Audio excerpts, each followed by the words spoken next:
The next step up is to talk about the binomial distribution. So this is very closely related to the Bernoulli distribution, which we'll see in just a second. But before that, let's go ahead and define this. So the random variable x is distributed as binomial with parameters np. Notice we have two parameters now instead of just the one from before. So it's distributed as binomial np if we have this kind of situation. So I'll explain this through an example. So let's just set n equals 10. Let's say p equals a half. So p is again a probability, so it must lie between 0 and 1 inclusive.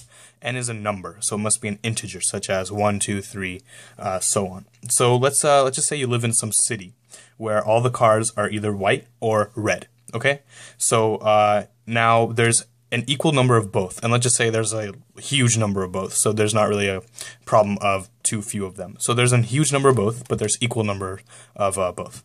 So you want to see, you're going to observe the next 10 cars that pass you down your street, and you're going to count the number that are white, okay?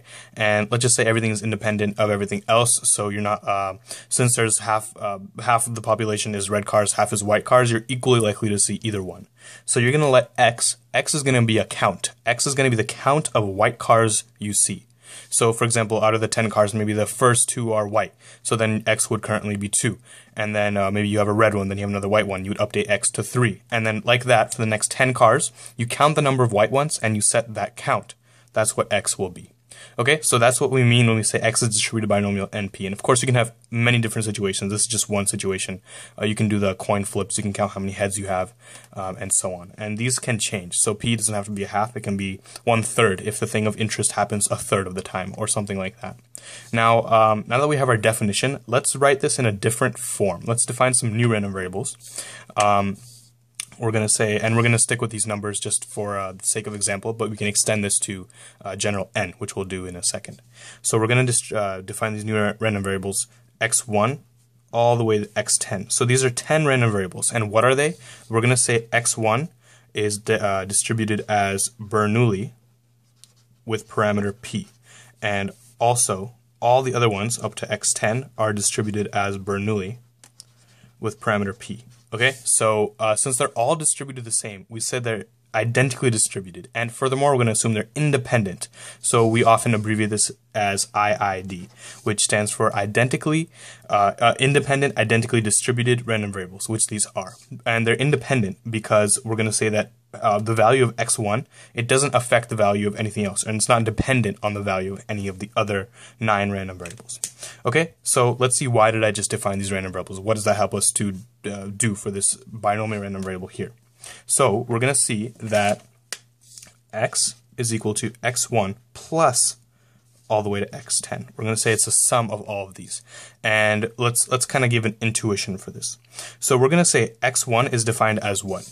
x1 will be 1 if the first is red.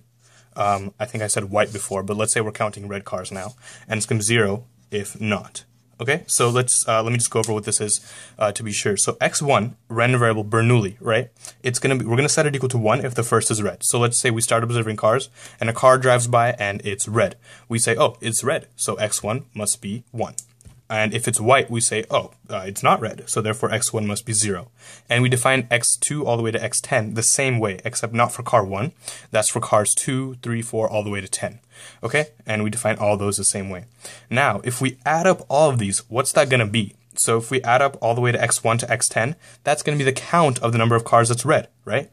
Because if a car is red, then we put one of these 10 random variables as 1. And so if we add them all up, we're going to get exactly the count, the number of ones that are red, that's exactly how we define the system to be. Therefore, since x was also that count, and the sum of these is also that count, we can definitely say that x is equal to x1 all the way to x10. Okay, and why did I go to all this trouble of expressing this one random variable in 10? Wouldn't that make things more complicated? We're going to see that it actually doesn't. It makes things a lot nicer, and it makes the binomial distribution stuff actually very trivial to calculate now. Okay, so let's say we want to find, let's go ahead and first do the law, because the law is it's less trivial. It's going to depend on some previous probability knowledge. Okay, and then the other stuff is very trivial, we'll see. So the law, PMF, is given by the probability that x is equal to k. And there will be some restrictions on k, of course, we'll see. So let's just think about if k is something like 5. Okay, so what does that mean? The probability that the number of red cars we see out of the 10 cars we observe is 5. Okay, that means that out of these 10 cars, 5 of them were red. Now, that could be the first 5. Maybe it's the last 5. Maybe it's the first 2 and the last 3. It could be many different combinations. So using our probability knowledge, we say that it's 10, choose not 5. I'm going to say general k. So first we take 10 of those cars and we choose which k will be red. And now we need to say what's the probability of those k being red. So what's the probability of something being red? We said it's 1/2. In general, let's say it's p. So it's p to the number of things that we want to satisfy that condition, k. And that means the other ones have to be the other color or the other state. So they have to fall into this other state. Let me explain this in just a second. Okay, so what I mean here, let's go back to our cars example to be sure. So what's the probability that the number of cars we see, the number of red cars we see is 5. That's 10 choose 5. Choose which 5 shall be red. Once we've chosen that, we want the probability that those 5 were red. So we need to do p to the power of 5. Now the other 5 must be white. So what's the probability of all those other 5 being white? That's 1 minus p, which is the probability of a car being white, to the power of the remaining number of cars, which here is 10 minus 5, which is also 5. Okay, so of course I'm making everything very nice and symmetrical. I'm making p a half, k to be 5, which is half of 10, but really you can choose any number here.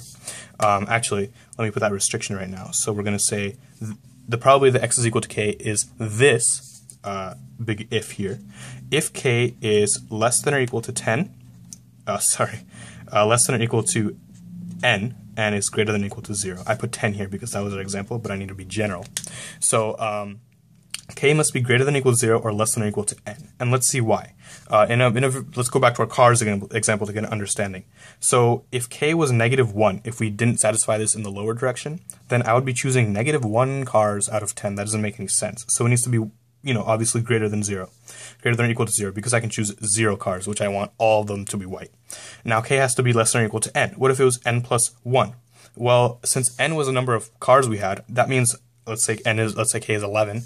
I want 11 of the 10 cars I observe to be red. That doesn't make any sense either. So we see that k is bounded between 0 and inclusive. Okay, and we see that if we for all other cases, let's say we had 11 here, probably the x is equal to 11. That's 0. That could never happen. So we say it's 0 otherwise. And you're going to see in a lot of these PMFs that there's going to be a 0 otherwise, because there's certain cases where it's just impossible. Like we can't have x equals -1. That just doesn't make any physical sense to us. Okay, cool. So this is our PMF. Let's label this guy PMF.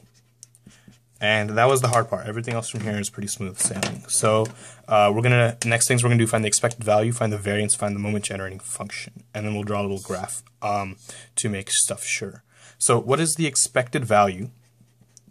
What is the expected value of x? Now you're thinking, oh man, that's going to be tough because we have to take this huge formula and we have to plug in different values of k and then to multiply it by k. It's going to be such a hassle. And yes, we could do it that way. We would do a very kind of long sum and get the answer eventually. Or we can use this framework we developed up here. Remember, expected value of x is the expected value of, and we said x is equal to the sum of these 10. So it's x1 plus x10. And remember our rules for expected value. When you have expected value of a sum, you can just take the sum of the expected values, right? So you can take expected value of x1 plus all the way to expected value of x10. Now this is great because these are what Bernoulli, and we know the expected value of Bernoulli's, right? It's trivial. We found that in the previous video. So what's the expected value of x1? x1 is distributed Bernoulli p, so we know that the expected value is p. Likewise, they're all actually distributed Bernoulli p because they're IID. So we actually have p plus p plus p 10 times. So we can just write equals 10p. Okay, and let me make this general. Since 10 was n, that's really np. So using this awesome shortcut right here, we found that the mean expected value of a binomial distribution is np. Very simple, right? So let me write that. This is the mean. Okay, and now let's go ahead and tackle the variance, which will take a little more work, but it's also, we'll rely on our previous trick as well. Okay, so we want the variance of x, which is the variance of x1 plus all the way to x10. And if you remember properties of variance, the variance of a sum this is okay. So this is an interesting thing to note. The variance of a sum of random variables is not always the sum of the variances. That's true for expected value. For expected value, no matter what you're taking the sum of, you can just take the expected value out. What I mean is, if you have expected value of some sum, you can split it into sum of expected values. No matter, even if these are not independent, it doesn't even matter. But variance, you can't do that in general. If these things in here are independent, then you can split it up as variance x1 plus variance x2 plus variance so on. And in this case, we have that. Awesome, because all these are independent, identically distributed. So we actually have variance x1 plus variance x2. Let me just write it. The variance x1 all the way to variance x10. And since they all have the same, they're all Bernoulli p, they have the same variance, which we saw was p times 1 minus p. So we actually have 10 of them. So it's actually n. 10 is n here. N, p, 1 minus p. That was very easy. Notice how long this would take us if we didn't use this shortcut, this framework here. We would have to take this nasty formula, and we'd have to do something like expected value of this binomial squared. So we'd have to put a k squared in here, and it'd be kind of difficult. So good, we have a nice clean formula for the variance here. Last thing is moment generating function, and again we'll appeal to the Bernoulli, the sum of Bernoullis here. So we want moment generating functions. We want moment generating function, this x as a function of s, and remember that's expected value of e to the s x, and again we're going to rewrite this as e to the s x1 plus so on to x10, right? And now the awesome thing about e is that we can write this as expected value of e to the s x1, and we can put expected value, and this is plus plus s x10, and this is expected value of e to the s x1 times, because if we have a sum up here, we can just reduce that as times using the laws of exponents, e to the s x10. And now what do we have here? We have expected value of this times expected value of e to the s x2 and so on. And if we have a product of random variables here, where these are the random variables, and they're all independent, then we can just take the expected value, we can take the product of the expected values. And indeed, these are all independent, because this only depends on x1, this only depends on x10, so on. They only depend on something that's independent of everything else. So this is really expected value of e to the s x1 times all the other ones, e to the s x10. And this is what? This is, again, x1 is a Bernoulli. We found the moment generating function of a Bernoulli in the previous video. This is just 1 minus p plus p e to the s, and we're multiplying that 10 times. So it's really 1 minus p plus p e to the s, and how many of them are we multiplying? N of them, so power of n. And that's it. That's the moment generating function right here. So notice, it's very easy to memorize these guys, because they are they're kind of just, you take the thing for a Bernoulli and you put an n somewhere, and it's important to remember where you put the n, because in the variance and the mean you multiply the respective expected value or variance of the Bernoulli by n, but in the moment generating function you don't multiply. Make sure you remember that. You need to raise it to the power. And if you need to remember that, just remember how we did this. It's not important the answer, remember the process, okay? And now the last thing I want to do in this video is draw a quick graph of how this would look like. So this is what it will produce here is a graph of the PMF. And so just to be clear, the PMF is this guy we derived right here. So probably the x is equal to k is this big expression here. Okay, so of course we said k can only take values from 0 through 10 inclusive. And so on the y-axis we have probability that x is equal to k. Now let's plot some key values. It turns out, I did the calculations, the exact number is not too important, but it turns out that at 0 and 10, it's very, very low. And let me just note something really fast. Because of the way this PMF was constructed right here, it turns out that if you put in 0 or 10 here, it's going to give the same value. And just to get a quick intuitive understanding, 10 choose 0 is the same as 10 choose 10, which is 1. There's only one way to do that. And then if you have 0 here, you have p to the 0, 1 minus p to the 10 minus 0. So you have p to the power of 0 and 1 minus p to the power of 10. And if you put in 10 here, you get p to the 10, 1 minus p to the 10 minus 10, which is 0. Since p is a half here, this p and 1 minus p are the same. So we get that's the same in either case, okay? So what we're going to get here is 0 and 10. If we put 1, we're going to get a little bit higher. Same, this is symmetric, the same value here. We're getting a little bit higher here, we get a little bit higher here, we get a little bit higher, even a little bit higher here. Same, these are reflected. And we see that at 5, it achieves the maximum value. And to get kind of an intuitive understanding of that, we said the mean is NP. N is 10, P is half. So 10 times a half is 5. So we see that 5 should be kind of the highest value. And I think I've drawn this way off scale. So let me just redo this. I said this was 0.25. Let's put that where it actually belongs. Here's 0.25. So this, where it's at 5, the probability is just under 0.25. Okay, so now we might be tempted to connect the dots because you see this nice like a bell curve. I'll comment on that in just a sec. We might want to connect the dots, but notice we can't, because if I connected the dots, that would mean that there would be some defined value for probability that x is equal to 4.5, and there's not. It's 0 here, because remember, let me revise this actually, because I said that this should be from k goes from 0 to n. That is true, but k has to be an integer, so let me put that clause. K is an element of the integers, because if k was like 4.5, what's the probability that the count is 4.5? That's impossible, clearly. So that should not be allowed. So we don't connect the dots. If you want, what you can do is draw spikes, which is often done. We can draw spikes like this down to the x-axis to kind of still get a feel for the distribution here. Okay, so this is how the distribution looks. And you see that, now I'm going to go ahead and overlay this with a little bit of connection of dots. Do not connect the dots. This is just, I'll draw a dotted line, in fact. So this is just kind of a trend that I'm seeing here.